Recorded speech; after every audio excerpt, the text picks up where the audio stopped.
அன்புக்குரியவர்களே, எங்களுடைய ஷரிஅத் இஸ்லாம் எங்களுக்கு காட்டித் தருகின்ற ஒரு மிக முக்கியமான வாழ்க்கை பாடம், பேராசை இருக்கக்கூடாது.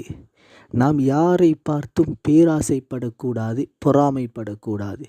அல்லாஹ் தந்தவற்றை பொருந்தி கொண்டு அவனை திருப்திப்படுத்தி நன்றி உள்ளவர்களாக வாழ வேண்டும்.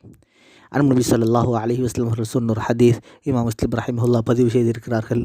மன் கத் அஃப்லஹ மன் அஸ்லம வருஸிக கஃபாஃபன் வகன்னஅஹு அல்லாஹு பிமா ஆதா.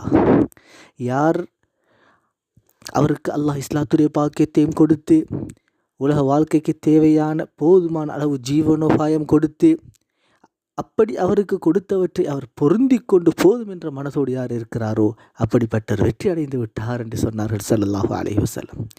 இன்னும் ஒரு சந்தர்ப்பம் அப்துல்லாஹ் பின் அம்ர் ரலியல்லாஹு அன்ஹு சொல்லி காட்டுறாங்க. நபி ஸல்லல்லாஹு அலைஹி வஸல்லம் அவர்கள் மிம்பரிலிருந்து ஹுத்பா செய்கின்ற சந்தர்ப்பம், மக்களை எல்லாம் பார்த்து செல்கிறார்கள். மக்களே, நீங்கள் பேராசையை விட்டு தவிந்து கொள்ளுங்கள், பேராசையை விட்டு தூரமாகிடுங்க. காரணம், உங்களுக்கு முன்னால் உள்ள சமூகத்தினர் அழிந்து போன இந்த பேராசையால் தான். இந்த பேராசையினர்கள் கருமிகளாக மாறினார்கள், உறவுகளை துண்டித்து கொண்டார்கள் என்ற கருத்துப்பட அன்பு நபி ஸல்லல்லாஹு அலைஹி வஸல்லம் அவர்கள் சொன்ன இந்த ஹதீஸும் அபூதாவுதிலே பதிவாகி இருக்கிறது. அன்புக்குரியவர்களே, இன்றைய மனித குலத்தை பீடித்திருக்கும் மிகப்பெரிய ஒரு நோய் பேராசை. அது இல்லை, இது இல்லை, அப்படி இல்லை, இப்படி இல்லை என்று பேராசையோடு இருக்கிறார்கள். இதனால் ஏற்பட்ட விளைவுகள், அநியாயங்கள் பெருக்கெடுத்து விட்டன. சமூக ஒற்றுமை கிடையாது. குடும்பங்களுக்குள் விரிசல் ஏற்பட்டு விட்டது. சகோதரத்துவங்களுக்கு மத்தியில் பெரும் உடைவு ஏற்பட்டு விட்டது. இதனால் தேவையில்லாத பிரச்சனைகளும் குழப்பங்களும். எனவே நாம் பேராசைகளை விட்டு ஒதுங்கிக் கொள்ளுவோம். பொறாமை என்ற அந்த நோயிலிருந்து ஒதுங்கிக் கொள்ளுவோம்.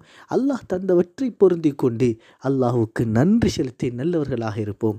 மௌத்துக்கு பின்னால் வைத்திருக்கக்கூடிய அல்லாஹுடைய உயர் அந்தஸ்துக்களை அடையக்கூடிய நல்லவர்களாக மாறுவோம். வஸ்ஸலாமு அலைக்கும் வரஹ்மத்துல்லாஹி வபரகாத்துஹு. அன்புக்குரியவர்களே, எங்களுடைய